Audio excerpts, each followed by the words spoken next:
लोग देखें क्लास 6 में समानार्थी या पर्यायवाची शब्द सिनोनिम्स। देखिए कल हमने पढ़ा था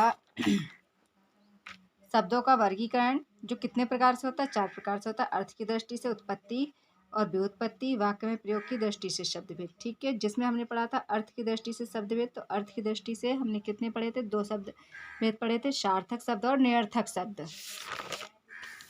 जिसमें हमने पढ़े थे एकार्थी शब्द और अनेकार्थी शब्द। आज हम पढ़ेंगे समानार्थी या पर्यायवाची शब्द। जिन शब्दों के अर्थ में समानता हो उन्हें समानार्थी या पर्यायवाची शब्द कहते हैं। देखिए जैसे कि राजा, राजा में नृप, भूपति, महीप, ये देखिए इनमें सभी में समानता है। जैसे रात, रात्रि, रजनी, रैन, निशा, आदित्य, इन सभी शब्दों में क्या है, समानता है। इस वजह से इनको हम क्या कहते हैं, समानार्थी शब्द कहते हैं। देखिए किसी भी शब्द के पर्यायवाची शब्द बिल्कुल समानार्थी नहीं होते हैं, उनमें अत्यंत सूक्ष्म अर्थगत अंतर रहता है। तो देखिए थोड़ा बहुत अंतर होता ही है जिनका अर्थ अलग अलग निकलता है।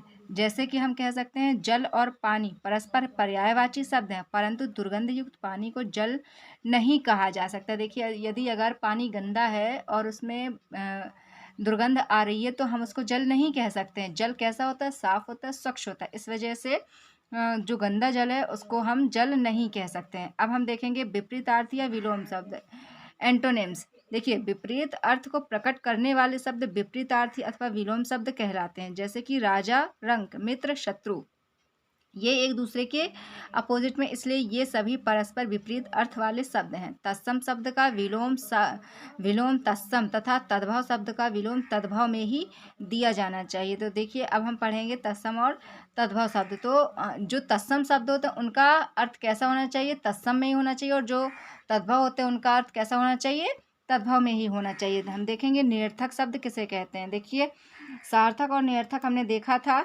अब हम देखेंगे निरर्थक शब्द को। कुछ शब्द ऐसे होते हैं जिनका स्वतंत्र रूप से कोई अर्थ नहीं होता है, फिर भी वे किसी सार्थक शब्द के साथ प्रयुक्त होकर अर्थ देने लगते हैं। तो देखिए निरर्थक शब्दों का अर्थ क्या है कि ऐसे शब्द जो स्वतंत्र रूप से प्रयुक्त तो नहीं होते लेकिन सार्थक शब्दों के साथ कहीं ना कहीं इन्हें प्रयोग किया जाता है और प्रयोग होने पर ये अर्थ देने लगते हैं। जैसे कि देखिए चाय, वाय, यहाँ वाय का स्वतंत्र रूप से कोई अर्थ नहीं है, परंतु चाय के साथ प्रयुक्त होकर यह आदि वगैरह का बोध कराता है। तो देखिए जैसे कि ये चाय के साथ में मिल गया है, इस वजह से इसका अर्थ निकल भी रहा है, लेकिन यदि हम वाय को देखें तो इसका कोई भी अर्थ नहीं है। इस प्रकार से इसी प्रकार कुछ ध्वनियात्मक शब्द परिस्थिति अनुसार सारवान हो जाते हैं। मतलब जो कि ध्वनियात्मक जो ध्वनि निकल रही है उसकी वजह से जैसी भी परिस्थिति बन रही है उसके अनुसार वह वाक्य सही माने जाते हैं। जैसे कि देखिए यहाँ पर चिक चिक,